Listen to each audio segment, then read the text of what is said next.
Previously on One Piece is Hilarious, Usopp crashed out cause the Mary got boat cancer. The Straw Hats discover Robin is an activated Russian secret agent as she leaves the crew. And Rob Lucci and the Goon Squad burn down Iceberg's mansion, kidnapping Usopp, Frankie, and Robin. Boarding the sea train, leaving Water 7 in the middle of a devastating storm, Agua Laguna. But once Captain Crackhead and his band of lunatics learn the truth about Robin's departure, he promises to cross the sea and save Robin no matter what. Iceberg wishes them farewell, and just before they all leave, the Frankie family shows up out of nowhere to ask if they can go to Enies Lobby 2 to avenge their leader, Frankie. So our heroes steel themselves and prepare for the Sasuke retrieval arc of One Piece. And that is the story up until this point, and I'm pretty excited to get into it because the sea train in Water 7 is, without a doubt, some of the funniest parts in all of One Piece. That's not the only reason I'm excited though, because the sea train marks the return of a fan favorite in One Piece. And this is someone we haven't seen since Alabasta. That is right, everybody. This marks the return of our favorite, beloved, cool guy persona, Mr. Prince. So let's set the stage before Mr. Prince sets things into motion. So all of the Straw Hats minus Sanji are about to leave. Sanji has been suspiciously missing up until this point. And right before they all leave, Nami sees that Sanji actually left a message behind for her to read. And he did not try to be discreet at all with this message. I mean, he basically just found a bucket of paint and then just did graffiti in the train station. He then wastes 70% of that message telling Nami how bad she is, which, gotta be honest, I get it. I too would use every ounce of my breath, time, and paint, making sure that I remind her as much as I could. But Nami eventually makes it to the important part of the message, which is that Sanji actually managed to board the sea train that left Water 7. The same train that Robin's on. Sanji also lets everybody know that Usopp and Frankie are both on this train as well. They're taken hostage aboard just like Robin, and Sanji says he's gonna make sure he gets all of them back. He even leaves a transponder stale behind so we can get in touch with everyone later. So after receiving this message, Luffy and the others are more ready than ever to catch up with that train and save their friends. So Luffy and everybody in his train take off in the most chaotic way possible, and the Frankie family follows behind in their own ship. The funniest part about all this is the person driving the train is Kokoro, the drunk person that greeted them when they first got to Water 7. And no joke,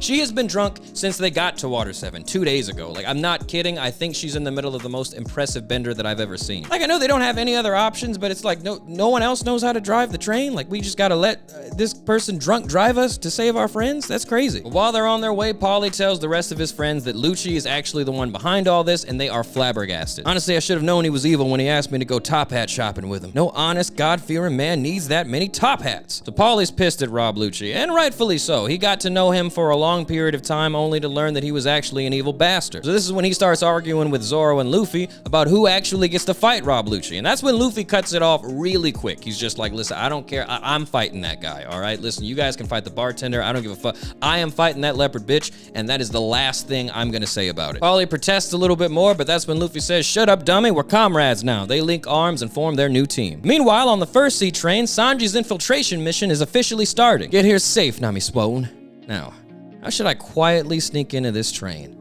What would Luffy do? Yeah! Ah! So Sanji kicks open the door to the train and just starts whooping everybody's ass. Literally no one is safe. He is saving Robin Tuan no matter what. And at the same time, Frankie and Usopp have managed to escape where they were being held, and now they're moving around the train too. So all of this nonsense is going on, and in the middle of that, CP9 is obviously made aware that there's a bunch of lunatics breaking into the train and a bunch of hostages have went free. But there's also some other people that have to deal with this nonsense. Among them is the Marine Captain T-Bone. Now, despite being a part of the Marines, who are famously okay with just committing genocide and other horrible stuff, T-Bone's actually okay. Like, he's a really good guy. He would really give you the shirt off his back. I mean, his introduction into the series is literally giving someone part of his shirt so that they can use that as a bandage. So T-Bone's a good guy, and he's gonna try to stop all these lunatics. He obviously has no idea what he's up against, but he's made aware that there is actually a second sea train rapidly approaching this one. But T-Bone is still relaxing because they're caught in the middle of a giant storm, and there's actually a giant tidal wave coming for that second train. So in T-Bone's mind, the only people he really has to worry about are the people that are actually on this train. Because surely all of the people on the other train, the storm's gonna take care of those guys. So T-Bone watches the second sea train to make sure that it sinks, and he sees a crackhead and a green-haired swordsman climbing on top of the train. So T-Bone's watching that and he's thinking like, okay, I guess they're about to abandon ship. I guess that makes sense. Like, what the hell else could they be doing on top of that train? So that's T-Bone's thought process, and he watches in disbelief as these two idiots square up with the tidal wave and then literally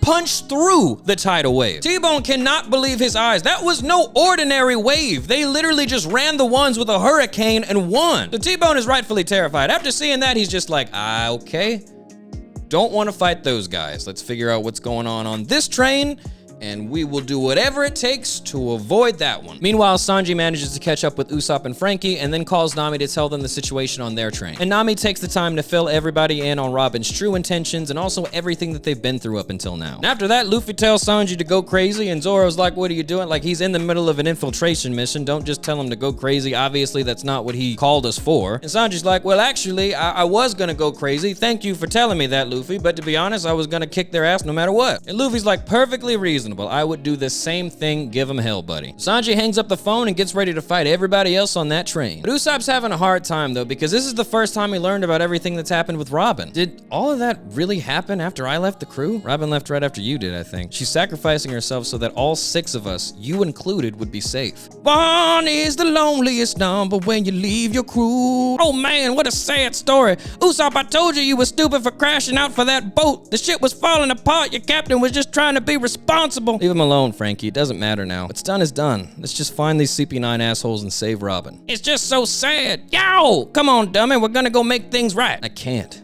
What? I left the crew. Luffy doesn't want to see me. And even if he did, I don't deserve to see him. I crashed out because the Mary got boat cancer and left my friend all alone to fight against the world. I don't deserve to be in the Straw Hats anymore. Bye, Sanji. Where the hell are you going? We're on a moving train in the middle of the ocean. Let him go, Frankie. It's okay. He just needs time. Hey, what's all this yelling I hear coming from the... Holy shit, is that the Straw Hats? Hey, everybody over here to... Ow! Huh? What the...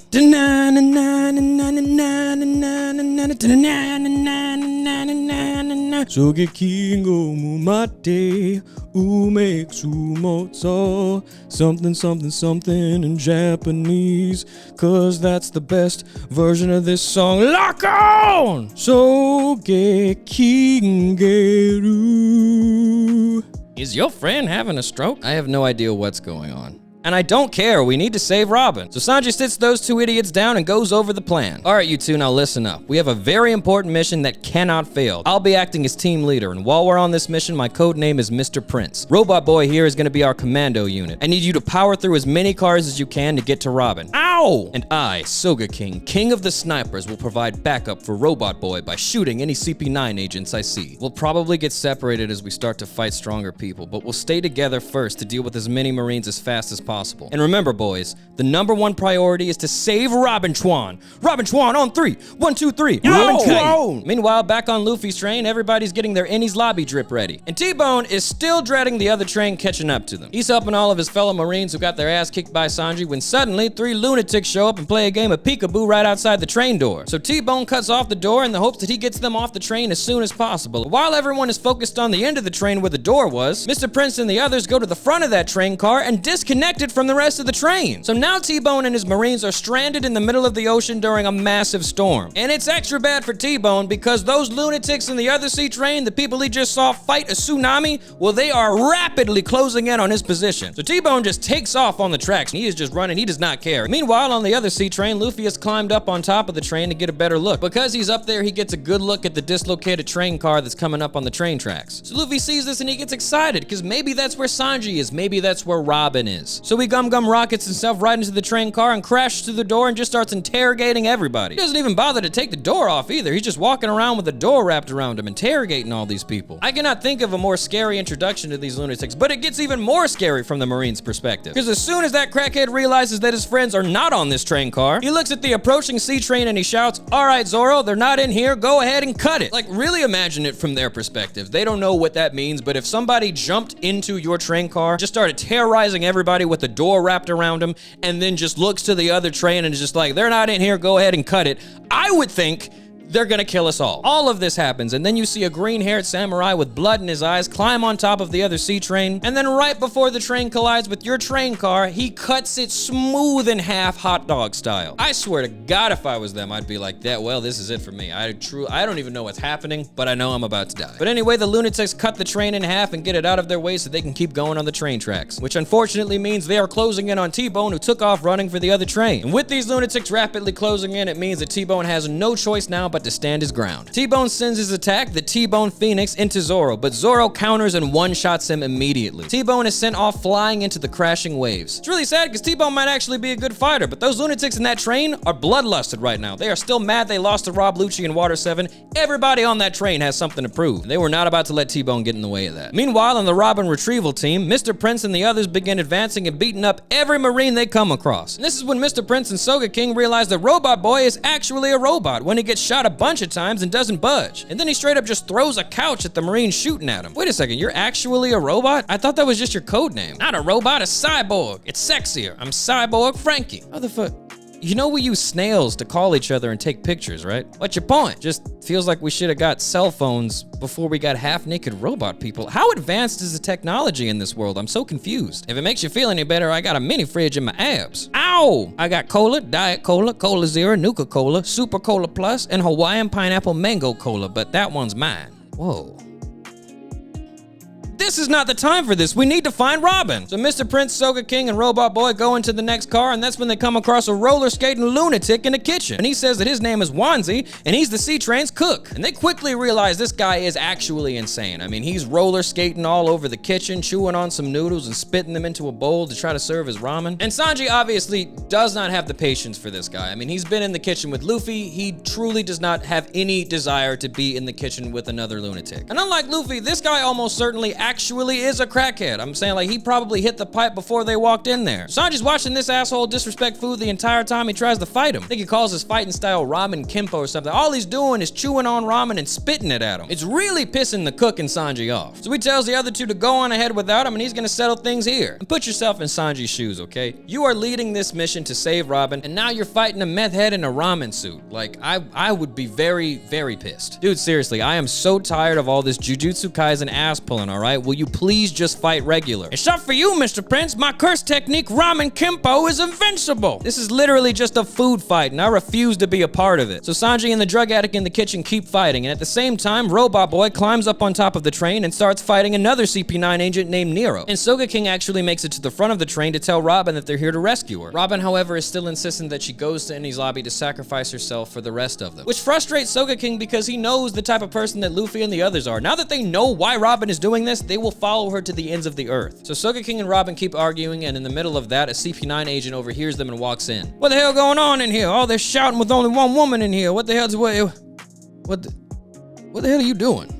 You can practice your dance moves when we get to the gates of justice. Until then, just keep it down in here, Nico Robin. Damn demon child got all the pirate friends breaking into the train, stinking up the place while she plays Dance Dance Revolution. So with the CP9 agent gone, Soga King keeps trying to convince Robin to come with them. Meanwhile, Mr. Prince is still fighting that drug addict inside the kitchen, and for a second it looks like Wanzi might actually have the upper hand. You see, Sanji can't get through all of that noodly ramen with just his kicks. But the mistake Wanzi made was fighting the world's best cook inside of a kitchen. Sanji finds a loophole in his fighting style of only kicking by picking up some knives. And as long as Sanji doesn't use those knives to cut Wanzi, he's not actually disappointing Chef Zeph. And lucky for Sanji, that idiot is covered head to toe in ramen. So Sanji gets to work with those knives. And I just want to say, I am very glad that Zoro was not on this sea train to see Sanji use those knives like that. I am confident that if he did see this happen, he would jump right in that fight and say, hold on, Cook, you gonna have to see me. You could do that with knives? The hell could you do with a sword? Hold on a second. And you know what? I am almost sure that Sanji was using some of Zoro's fighting techniques in this fight with Wanzi. Like, that is totally the move Zoro used against Mihawk, and no one can convince me otherwise. But anyway, Mr. Prince cuts all the ramen off this jabroni and then kicks him so hard it gives him a nose job. But even after getting plastic surgery, Wanzi still wants to fight. So Mr. Prince kicks him through 2 train cars until he lands right in front of Rob Lucci. And at the same time, Frankie has been whooping that CP9 agent's ass on top of the train for like 30 minutes. Until finally the roof of the train gives out and sends them both crashing down in front of Sanji. So now Mr. Prince and Robot Boy are finally staring down Rob Lucci and the Goon Squad. Well, it looks like they're finally here. Wait a minute, who are these people? Where's Robin? And why does that bird look so clean? Hey, bird!